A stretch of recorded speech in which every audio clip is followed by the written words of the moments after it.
मेरे प्यारे दर्शकों, ज्यादा सोचना कैसे बंद करें और निश्चिंत होकर बिना आलस्य और थकान के अपने काम में पूरी तरह से मन कैसे लगाए, इस विषय पर आज की प्रसिद्ध रोचक कहानी आधारित है। तो चलिए आज की कहानी की शुरुआत करते हैं।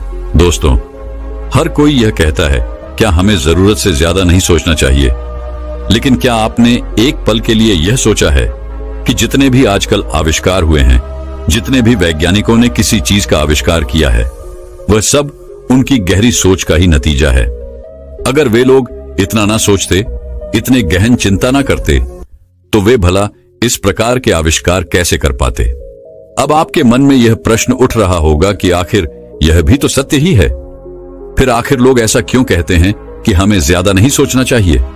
ज्यादा सोचना हमारे लिए हानिकारक होता है, ये हमें गंभीर बीमारियों की तरफ ले जाता है। तो अब यहां पर प्रश्न ये उठता है कि क्या यह सच है, क्या हमें ज्यादा नहीं सोचना चाहिए? क्योंकि अगर ऐसा है तो इतने बड़े बड़े आविष्कार कभी नहीं हो पाते। लेकिन समझने वाली बात यहां पर यह है कि हम किस विषय के बारे में सोच रहे हैं, यह ज्यादा महत्वपूर्ण है। किस विषय पर हम गहरी सोच रखते हैं, यह ज्यादा महत्वपूर्ण है। यदि हमारी सोच सही दिशा में है, हमारी सोच सही विषय के लिए है, तो हमारी सोच ही हमें हमारी मंजिल तक पहुंचाने के लिए रास्ता खुद ब खुद तैयार करेगी। लेकिन यदि हमारी सोच बिखरी पड़ी है, तरह तरह के विचार हमारे मन में मरे पड़े हैं, हमारी सोच अलग अलग दिशाओं में भाग रही है, तो ऐसी सोच हमारे लिए आत्मघाती बन जाती है।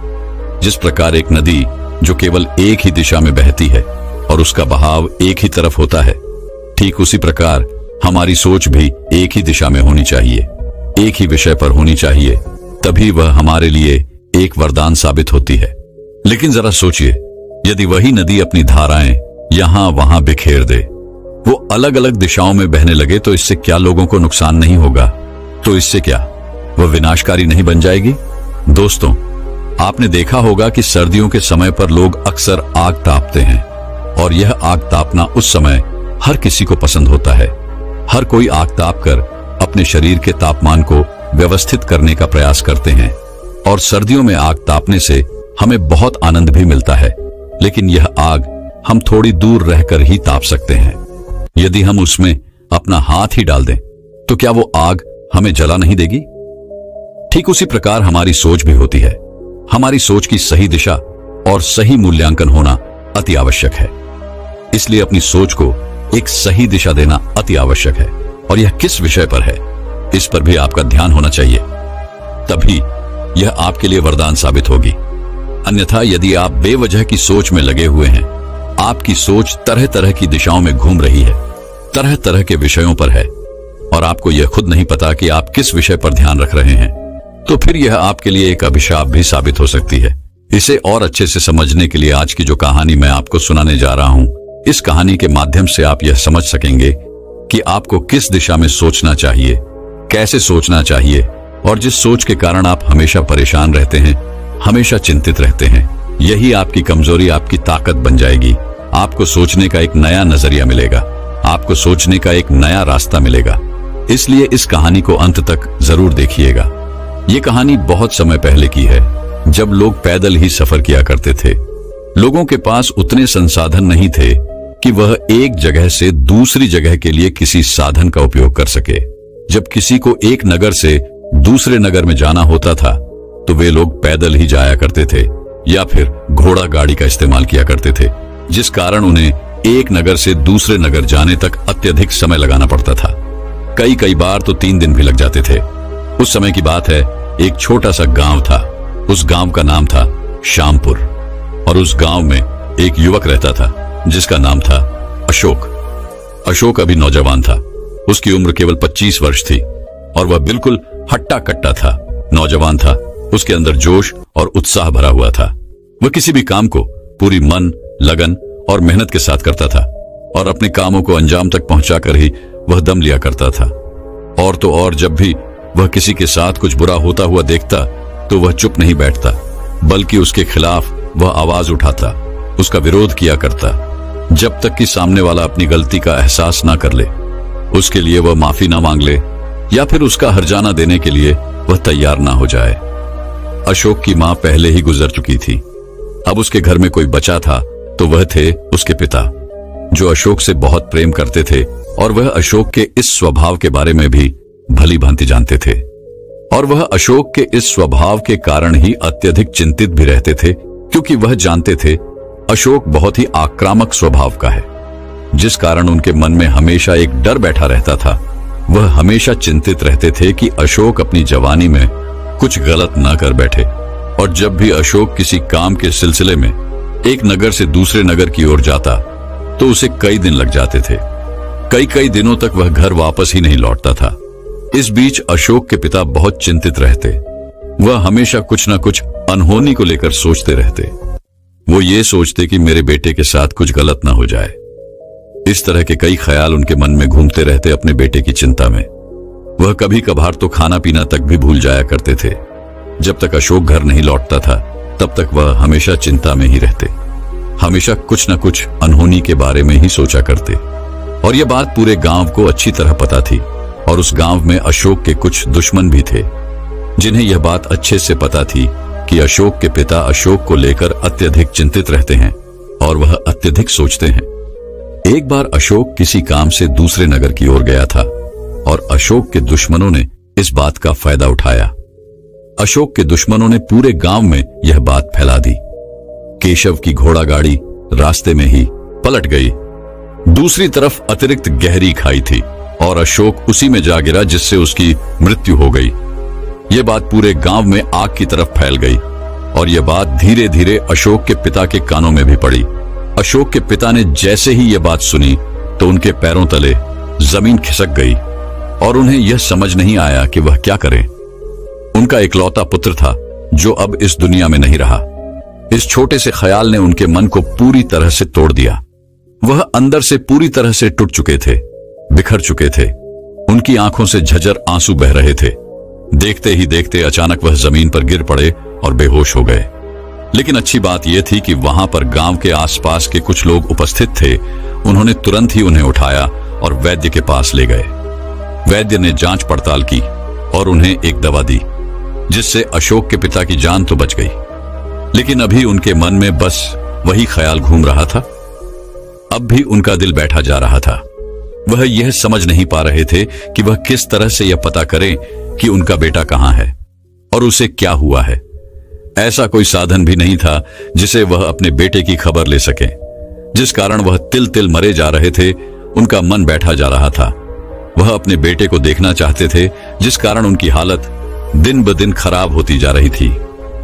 कुछ दिनों बाद अशोक अपना काम खत्म करके घर वापस लौटा और जब वह घर वापस आया तो उसे पता चला कि उसके पीछे गांव में क्या हुआ है।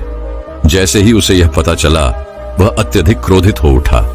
वह यह जानता था कि यह किसकी हरकत है, लेकिन सबसे पहले वह अपने आप को शांत करके अपने पिता के पास जाता है, उनसे उनकी खैर खबर लेता है। और जब अशोक के पिता अशोक को देखते हैं तो मन ही मन वह बहुत प्रसन्न होते हैं और अपने बेटे को देखकर उनकी सांस में सांस आती है।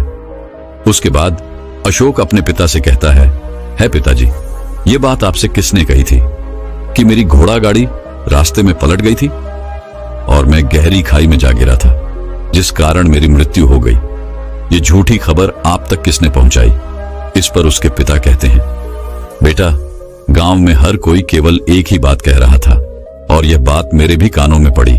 मैं नहीं जानता ये बात कहां से आई और किसने कही, लेकिन जब से मैंने ये बात सुनी थी मेरा तो मन बैठा जा रहा था। मैं अंदर से पूरी तरह से टूट चुका था। मैं तो तुम्हें बस आखिरी बार देखना चाहता था कि तुम कैसे हो, कहां हो, तुम ठीक भी हो या नहीं। तब अशोक क्रोधित होकर अपने पिता से कहता है, पिताजी, मैं जानता हूं ये सब किसकी हरकत है। मैं उन्हें अच्छी तरह से जानता हूं। ये सब मेरे उन दुश्मनों का किया करा है और मैं उनकी गलती के लिए उन्हें कभी माफ नहीं करूंगा। मैं उसके लिए उन्हें सजा दूंगा। आप बस देखते जाओ मैं किस तरह से उन्हें उनके अंजाम तक पहुंचाता। और हां, आप मुझे रोकने बिल्कुल मत आइएगा। लेकिन अशोक के पिता तो अशोक की खैरियत चाहते थे। वह नहीं चाहते थे कि अशोक किसी बड़े संकट में फंस जाए। इसलिए अशोक के पिता ने अशोक के सामने अपने दोनों हाथ जोड़ते हुए अपने बेटे से कहा, नहीं बेटा, मत जाओ, रुक जाओ। यदि तुम्हें कुछ हो गया तो अब मैं सहन नहीं कर पाऊंगा। तुम्हारे बिना मैंने इतने दिन कैसे काटे हैं यह मैं ही जानता हूं। मेरी बात मान लो, मत जाओ। मैं तुम्हारे बिना जीवित नहीं रह पाऊंगा। मैं तुम्हारे सामने हाथ जोड़ता हूं, मेरी बात मान लो, अपना गुस्सा थूक दो, मत जाओ। अपने पिता की यह हालत देखकर अशोक की भी आंखों में आंसू आ गए और उसका सारा गुस्सा पल भर में ठंडा हो गया। अब अशोक को अपने पिता की चिंता सताने लगी थी। वह यह समझ चुका था कि उसके पिता अब पहले की तरह नहीं है, उनकी हालत पहले की तरह नहीं है। इसीलिए वह अपने पिता को लेकर एक दूसरे नगर जाता है जहां पर एक बड़े वैद्य रहा करते थे। वह उन वैद्य को अपने पिता को दिखाता है। वह वैद्य अशोक के पिता की नब्ज देखकर उन्हें कुछ दवाइयां देते हैं और साथ ही अशोक से यह भी कहते हैं, बेटा, तुम्हारे पिता को कुछ भी नहीं हुआ है, लेकिन फिर भी मैं यह कुछ दवाइयां दे रहा हूं, इसे तुम समय समय पर इन्हें खिला देना। वैसे तो इन्हें कोई रोग नहीं, बस इन्हें ज्यादा सोचने की परेशानी है और वास्तविक तौर पर ऐसी कोई बीमारी नहीं होती जिसकी दवा मैं तुम्हें दे सकूं। इसे तो इंसान को स्वयं ही काबू करना पड़ता है। उस वैद्य की ये सारी बातें सुनकर अशोक अपने पिता को लेकर वापस घर लौट आता है, लेकिन अब से अशोक एक बड़ी परेशानी में फंस चुका था। अब वह अपने व्यापार को और आगे नहीं बढ़ा पा रहा था। उसे अपना व्यापार करने के लिए एक नगर से दूसरे नगर जाना पड़ता था, लेकिन वह अपने पिता की इस हालत के कारण अब कहीं भी नहीं जा पा रहा था, जिससे उसका व्यापार धीरे धीरे कम होता जा रहा था। वह जब भी किसी नगर जाने की सोचता तो उसके मन में बस यही ख्याल आता कि मैं एक बार फिर किसी नगर की ओर गया और वहां से आने में मुझे अत्यधिक समय लगा तो मेरे पिताजी की हालत फिर से खराब हो जाएगी। उनकी ज्यादा सोचने की यह बीमारी उन्हें और भी ज्यादा परेशान कर देगी। वो और भी ज्यादा चिंतित हो जाएंगे, जिस कारण अशोक कहीं भी नहीं जा पा रहा था और अशोक इसी बात से अत्यधिक परेशान रहने लगा, चिंतित रहने लगा। उसे यह समझ नहीं आ रहा था कि वह क्या करे, किस तरह से अपने पिता की इस परेशानी को दूर करे। उसने कई बार प्यार से अपने पिता को समझाने की कोशिश की, उन्हें मनाने का हर मुमकिन प्रयास किया, उन्हें यह विश्वास भी दिलाने का प्रयास किया कि पिताजी मुझे कुछ नहीं होगा, मैं बिल्कुल ठीक रहूंगा, मैं केवल अपने काम के सिलसिले में दूसरे नगर जा रहा हूं, आप चिंता न करो, मैं सही सलामत फिर लौट आऊंगा। लेकिन उसके पिता मानने को तैयार ही नहीं थे। वह अपने पुत्र से कहते हैं, बेटा, मैं जानबूझकर यह सब नहीं सोचता, लेकिन मेरा मन ऐसा है ही कि वह तरह तरह की बातें सोचने लगता है। न जाने क्यों मैं खुद को रोक नहीं पाता और मेरे मन में न जाने कैसी कैसी अनहोनी को लेकर विचार उत्पन्न होने लगते हैं, जिस कारण मैं और भी ज्यादा परेशान हो जाता हूं, मैं और भी ज्यादा चिंतित होने लगता हूं और फिर जब तक मैं तुमको नहीं देख लेता मेरे मन को चैन नहीं आता। अब तुम्हें ही बताओ मैं क्या करूं। अशोक को अपने पिता की सारी बातें सही लगी, लेकिन एक व्यक्ति को अपने जीवन में कर्म तो करने ही पड़ते, बिना कर्मों के उसका जीवन कर्महीन हो जाता है। और इसी प्रकार अशोक का जीवन भी कुछ इसी मोड़ पर आ चुका था। वह किसी भी काम को करने के लिए बाहर नहीं जा पा रहा था, अपने व्यापार को बढ़ाने के लिए बाहर नहीं निकल पा रहा था, जिस कारण धीरे धीरे उसका व्यापार चौपट होने लगा। अब कोई भी उसे कोई काम नहीं सौंपता था, जिस कारण अशोक बहुत ज्यादा चिंतित रहने लगा था, बहुत परेशान रहने लगा था। तभी एक दिन अशोक का एक मित्र अशोक के पास आया और उसे कहने लगा, मित्र, मुझे पता है तुम पर क्या बीत रही है। तुम्हारे पिता अत्यधिक सोचते हैं, वह अत्यधिक सोचने की बीमारी से ग्रसित है। इसलिए मैं चाहता हूं कि तुम पास ही के गांव में एक बौद्ध भिक्षु है, उनसे जाकर मिलो। वह तुम्हारी समस्या का समाधान अवश्य करेंगे। वह इंसानी दिमाग और उनकी विचारधाराओं के बारे में बातें करते हैं। वे विचारों के बारे में बड़ा ज्ञान रखते हैं। मेरी राय में तुम्हें उनके पास अवश्य जाना चाहिए। अपने मित्र की यह बात सुनकर अशोक के मन में एक नई उम्मीद जग उठी और तुरंत ही अपने पिता को लेकर उन बौद्ध भिक्षु के पास पहुंच गया। जब अशोक और उसके पिता वहां पहुंचे तो वह बौद्ध भिक्षु ध्यान में लीन थे। वह दोनों शांति से उनके सामने बैठ गए और उनके ध्यान से बाहर आने का इंतजार करने लगे। जैसे ही उन बौद्ध भिक्षु ने अपनी आंखें खोली, अशोक और उनके पिता ने उन्हें प्रणाम किया, लेकिन बदले में उन बौद्ध भिक्षु ने उन्हें कोई जवाब नहीं दिया। वह चुपचाप यूं ही बैठे रहे और कुछ देर बाद वह अशोक से पूछते हैं, भंते, तुम्हारे आने का क्या कारण है? तुम यहां पर क्यों आए हो? उन बौद्ध भिक्षु के इस प्रश्न का जवाब देते हुए अशोक ने उन्हें अपनी सारी परेशानियां बता दी। तभी वह बौद्ध भिक्षु अशोक से कहते हैं, हम इंसान अपनी बुद्धि को समझ नहीं पाते। हमारी बुद्धि हमारी सबसे अच्छी साथी होती है, सबसे अच्छी गुरु होती है, और वही हमारी सबसे बड़ी दुश्मन भी होती है।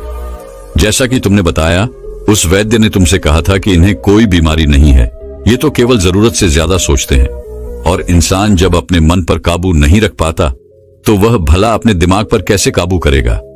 यह सुनकर अशोक उन बौद्ध भिक्षु से कहता है महाराज, इसी का जवाब जानने के लिए तो मैं आज आपके पास आया हूं।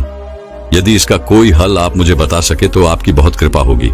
आपके इस उपाय के कारण मेरे पिताजी ठीक हो जाएंगे और ज्यादा सोचने की इस समस्या से निजात पा सकेंगे।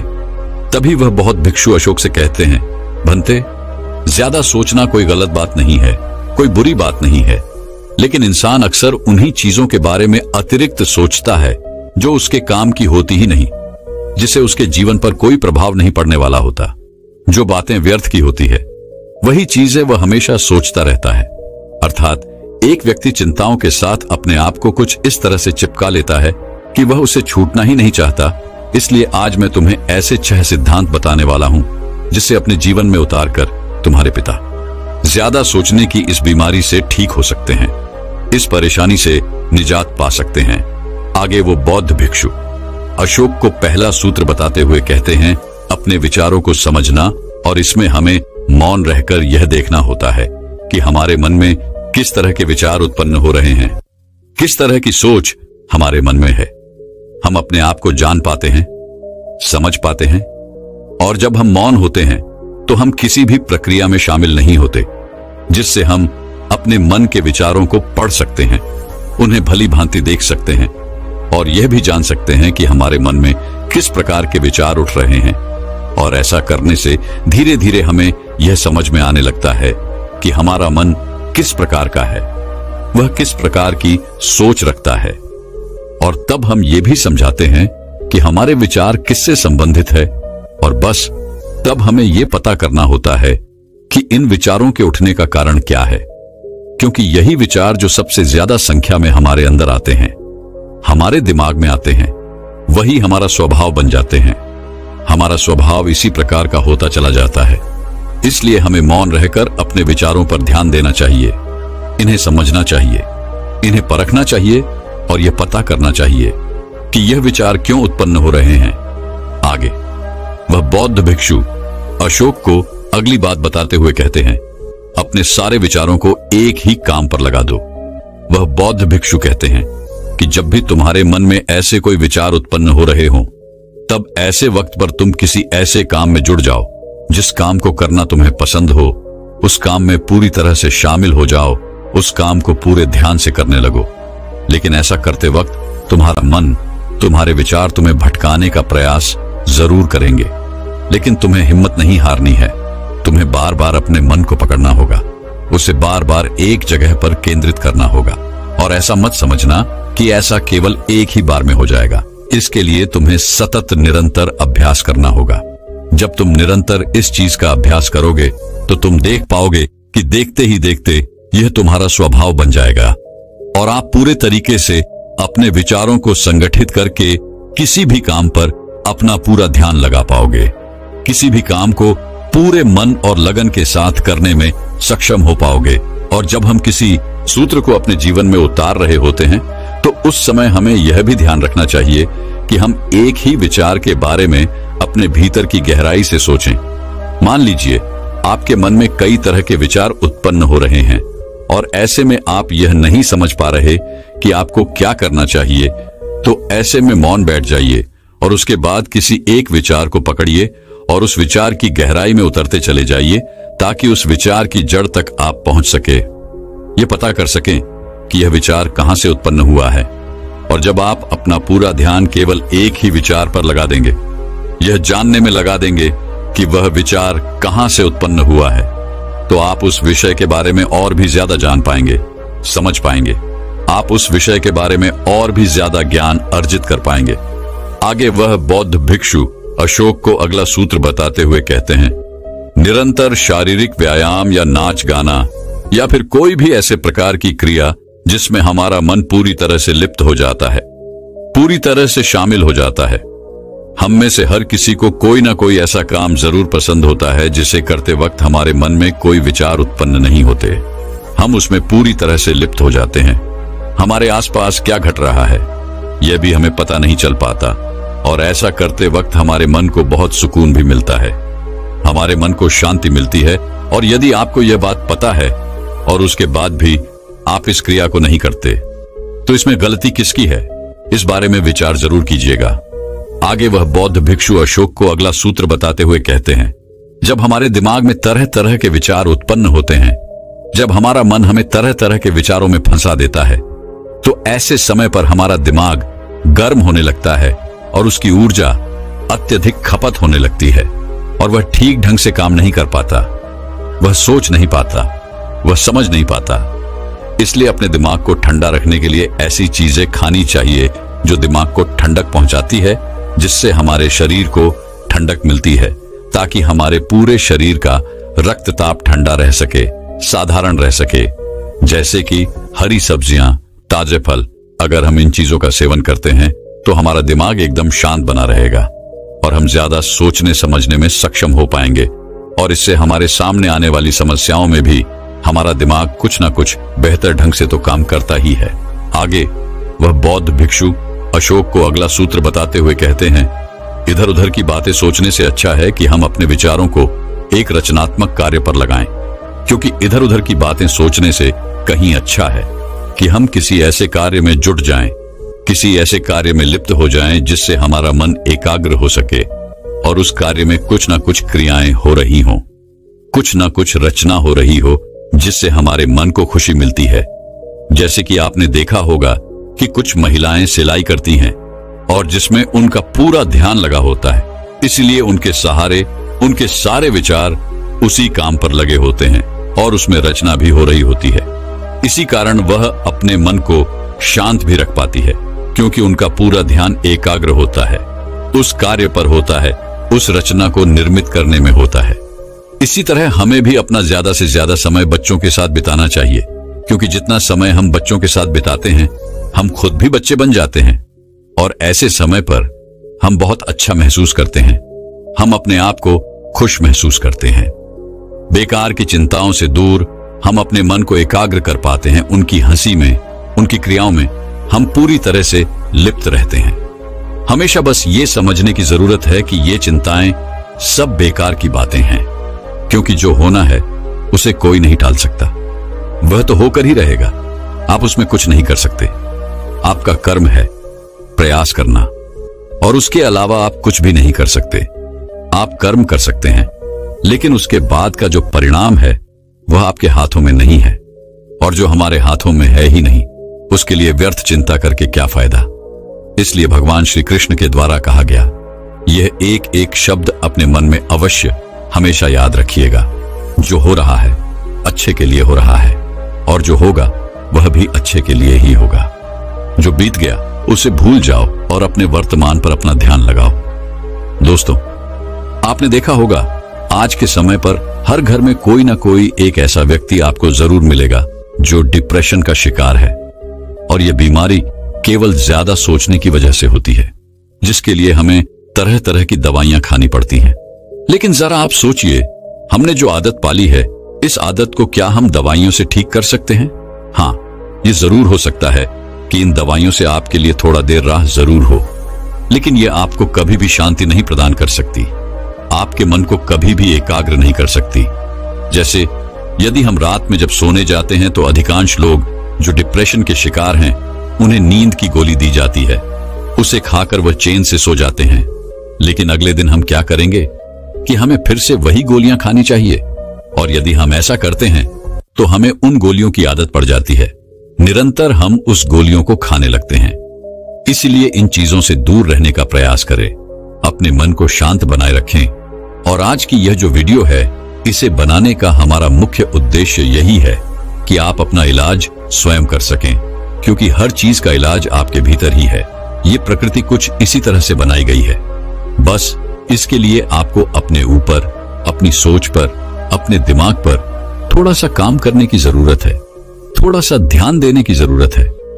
मैं ऐसा नहीं कहता कि ये दवाइयां बेकार हैं और इन्हें छोड़ दीजिए, बल्कि मैं तो ये कह रहा हूं कि आप इन दवाइयों को लेते लेते भी इन चीजों का निरंतर अभ्यास कर सकते हैं, और जब आप इनके आदी हो जाएं, तो आप इन दवाइयों को छोड़ सकते हैं, क्योंकि ये दवाइयां आपको अंदर ही अंदर खोखला बनाती जा रही हैं। इसलिए मेरी आपसे विनती है कि ध्यान की मार को अपनाए। ध्यान आपके लिए रास्ते खुद ही बना देगा। इसके निरंतर अभ्यास से आप अपने जीवन में डिप्रेशन जैसी बीमारियों से खुद ब खुद बाहर आने लगेंगे, और हर रोज आपके लिए एक नया सवेरा होगा, एक नया दिन होगा।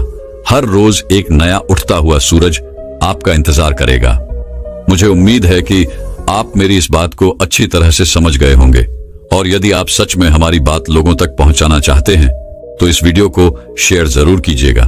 दोस्तों, मैं उम्मीद करता हूं कि यह कहानी सुनने से आपके जीवन में अच्छे बदलाव आए होंगे। आपको इस वीडियो से क्या सीखने मिला ये कमेंट करके जरूर बताएं, और अपने परिवार, दोस्तों या आपके करीबी इंसान के साथ ये कहानी शेयर करके उन्हें भी इस ज्ञान से परिचित करवाएं। बाकी अगर आपको ये वीडियो दिल से अच्छी लगी हो तभी इस वीडियो को लाइक कर देना, और आपने अब तक इस चैनल को सब्सक्राइब न किया हो तो चैनल को सब्सक्राइब भी जरूर कर देना। आपका हर दिन शुभ हो और खुशियों से आपका जीवन भरा रहे। धन्यवाद। नमो बुद्धाय।